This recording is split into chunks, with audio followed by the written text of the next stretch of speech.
You got the check. The insurance company called it a total loss, cut you a payout, and closed the file. As far as anyone in America is concerned, your Hellcat is dead. It's not dead.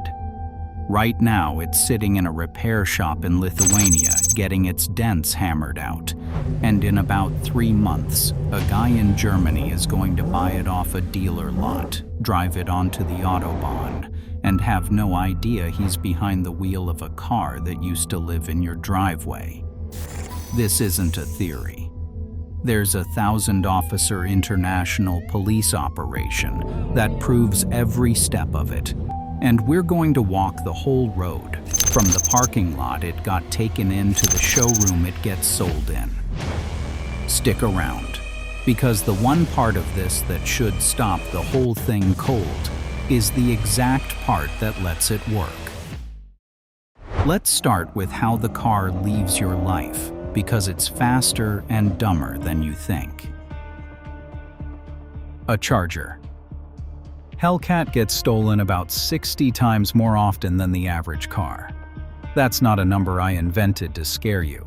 That's the Highway Loss Data Institute, the people whose entire job is calculating your insurance risk. 60 times. And the theft itself is almost boring to watch. No crowbar, no sparks, no hot wiring. A guy walks up with a little handheld programmer, the same kind of tool a dealership uses, plugs it into the port under the dash, tells the car to trust a brand new key, and drives away. The factory alarm sleeps through the whole thing. 40 seconds, start to finish, and the car belongs to somebody else now. Here's where most videos tell you it goes straight to a chop shop, and sometimes it does. There was a bust in Fresno and Huntington Park, where police pulled more than 75 stolen muscle cars out of 2 dismantling operations, $3 million in metals stacked to the ceiling. That's real, and it happens every day in California. But the smarter operators worked out something the chop shops never did. A whole Hellcat in one piece in the right country is worth a lot more than the sum of its parts in this one. So why spend 6 hours cutting it apart when you can put the entire car in a steel box and ship the problem somewhere nobody's looking for it? And this is where 2 completely different rivers flow into the same ocean. River 1 is the stolen cars. Whole Hellcats driven into shipping containers at warehouses near the coast: Newark, Houston, Savannah. The manifest says auto parts or used machinery, because at a port moving millions of containers a year, almost nobody is opening yours to look. River 2 is sneakier, and it's the one that just got an entire criminal network arrested. So before I get into it real quick, if you're the kind of person who actually wants to know how this stuff works under the hood instead of just the scary headline version, subscribing genuinely helps me keep digging like this. That's it. Back to the cars. There is a massive, completely legal market in America for wrecked cars. When your insurance company totals a Hellcat after a crash, that carcass doesn't vanish. It gets sold at online salvage auctions, the big 2 being Copart and IAAI. And these are not small operations. Copart alone moves around 3 million vehicles a year. IAAI moves around 2 million. Between them, they run global buyer programs that pre-approve cars for export and ship to more than 170 countries. Anybody, anywhere, can register and bid. So picture what that means. A totaled Hellcat pops up on the auction site with photos of the damage and a title that says salvage. A buyer in Lithuania or Poland or Georgia bids on it from his couch, wins it for a fraction of a clean car's price, and never touches American soil. Exporters collect a bunch of these from auction yards, brace 4 of them inside a single shipping container near the port, seal it, and send it across the Atlantic. That part is all legal. Wrecked cars get exported by the 1,000 every single week. The crime is what some of these networks do next. And to understand it, you need to understand one boring little phrase that runs this entire scam. Title status. In America, a wrecked car's title gets branded. Salvage means it was totaled. Rebuilt means somebody fixed a salvage car and a state verified the repair. Non-repairable means parts only. It should never legally drive again. That branding is the one thing standing between a wreck and a clean resale. It's the car's permanent record. And the whole game, on both sides of the ocean, is making that record disappear. Because here's the thing, nobody tells the guy buying the car at the other end. Once that vehicle leaves the United States, the American title brand doesn't automatically follow it into a foreign registration system. A car that's stamped salvage or even non-repairable here can land in Europe, and with the right paperwork, come out the other side looking like it never had a scratch. The brand that was supposed to protect buyers forever just evaporates at the water's edge. That's the seam these criminals sew themselves into. And it's where both rivers, the stolen one and the salvage one, finally merge into the same current. Whether the Hellcat was lifted from a driveway in Ohio or bought as a wreck at auction in Georgia, it's now crossing the same Atlantic, headed for the same handful of European ports. Klaipėda in Lithuania, Bremerhaven in Germany, Antwerp, Rotterdam. And at customs, the first lie goes in. To dodge the import duty, the importers hand the authorities fake invoices that declare the car is worth a tiny fraction of what they actually paid. A Hellcat that cost real money strolls through customs on paper, looking like scrap.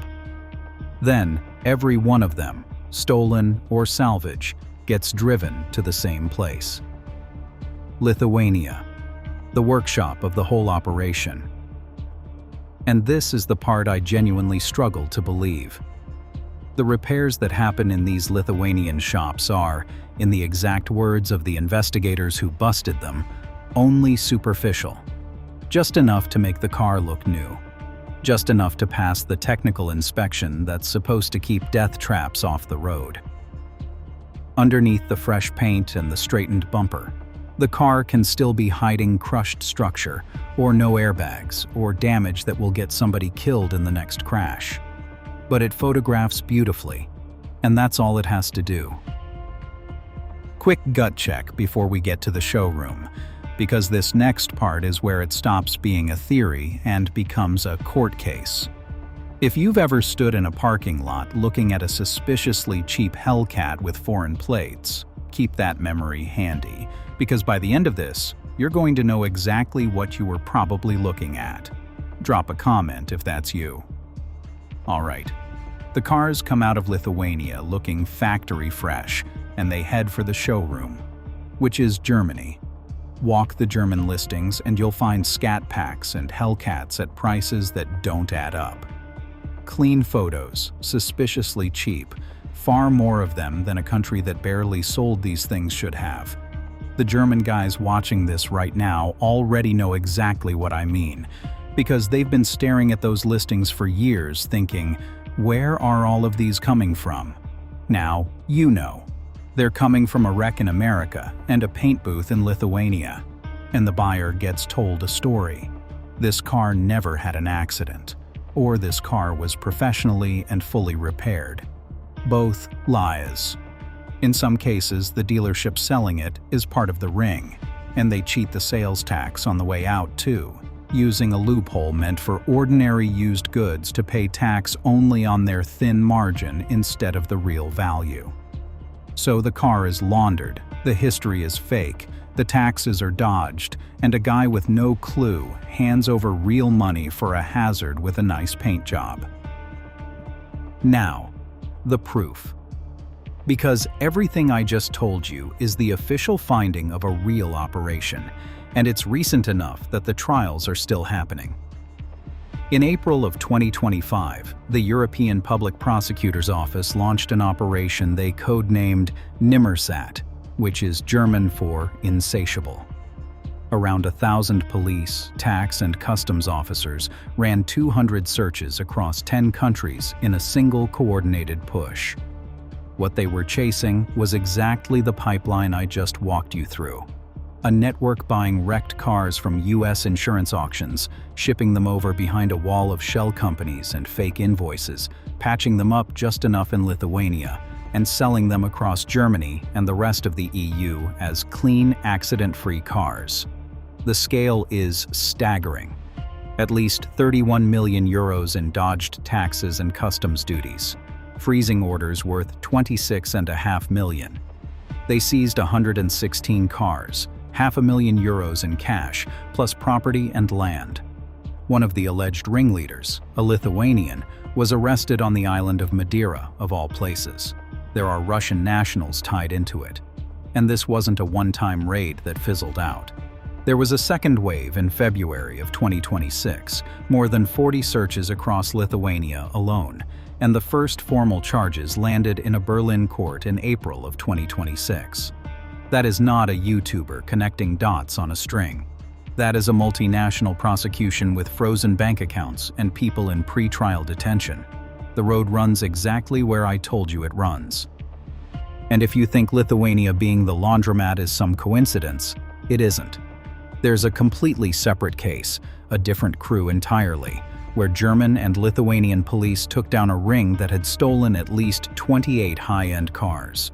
When they raided the workshops, spread across several Lithuanian cities, they didn't just find cars. They found the machine that builds new identities, raw materials for license plates, the embossing tools that physically stamp the numbers into the metal, forged registration stickers, laser engravers, polymer plates, presses, a complete counterfeit paperwork factory sitting inside a metal shop. That's the kind of infrastructure parked in that corner of the map, waiting for the next container to land. So now you understand why your specific car almost never comes home. Think about everything stacked against it. Nobody extradites a car. There is no international task force chasing one particular challenger across an ocean and 6 borders. And here's the quiet killer. Your insurance company already paid you and closed the claim, which means in every database that actually matters, the search is over before it starts. The car isn't lost anymore. It's just gone. Officially, it doesn't even count as missing. Once in a great while, one claws its way back. There was a guy whose father had a green red-eye wide-body taken right out of his work parking lot in Ohio. A month later, a detective calls from California. Turns out, they'd been surveilling the theft crew and had quietly slipped a tracker on the car because the thieves were using that Hellcat as the vehicle they drove around to go steal other Hellcats, loading a container bound for Europe. It came back weeks later on a flatbed, wearing a demon hood the thieves had bolted on while they had it. Stories like that are incredible. There are also one tracker and one lucky phone call standing against thousands of cars that just dissolve into a box on a boat. So here's where I leave it with you, and I genuinely want the argument in the comments on this one, because I know this audience is split right down the middle. Dodge built a 700 horsepower car, handed everybody a bright red key, and bolted on basically the same theft protection they'd been using for a decade. And an entire transatlantic criminal economy grew right in that gap. From a driveway in your town, to a container at the port, to a paint booth in Lithuania, to a dealer lot in Germany where it gets sold to some poor guy as the cleanest car on the lot. So, who do you actually blame? Is it Dodge for building something this wanted and this easy to steal and then acting surprised when the whole world came for it?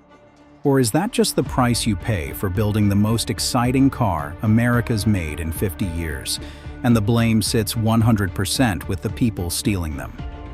Tell me below. And if you're watching from Germany or Lithuania and you've stood next to one of these wondering about its past, I really want to hear from you, because you have been looking at the last stop on this entire road without even knowing it.